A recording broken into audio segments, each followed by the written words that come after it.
Phloem কলার সঙ্গে লম্বভাবে অবস্থিত বেলনাকার যে কোষগুলো, যে প্যারেনকাইমা কোষগুলো, তাকে আমরা বলতে পারি ফ্লোয়েম প্যারেনকাইমা। ক্লিয়ার? তাহলে ফ্লোয়েম প্যারেনকাইমা যদি হয় কেমন হবে? কোষগুলি পাতলা। প্যারেনকাইমার গঠন কেমন হয়? কোষগুলি পাতলা হয় আর নিউক্লিয়াস যুক্ত সজীব। তিনটে কথা তো বলতে পারবো। এক নম্বর বলতে পারি কোষগুলি পাতলা, কোষগুলি কোষ প্রাচীর পাতলা, কোষগুলির কোষ প্রাচীর পাতলা।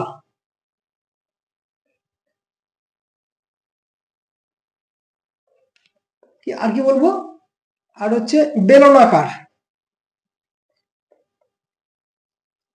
লম্বভাবে অবস্থিত, সিগন্যালের সঙ্গে মানে ফ্লোয়েমের সঙ্গে লম্বভাবে অবস্থান করে।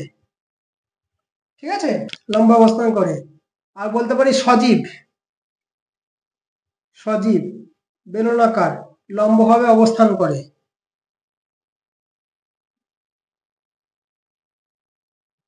লম্বভাবে অবস্থিত। এই হচ্ছে আমার ফ্লোয়েম প্যারেনকাইমা। এর কাজ কি? এরও কাজ কি? এরও কাজ হচ্ছে পাতায় উৎপন্ন খাদ্য সারা দেহে সংবহন করা বা পরিবহন করা। কি লিখবো?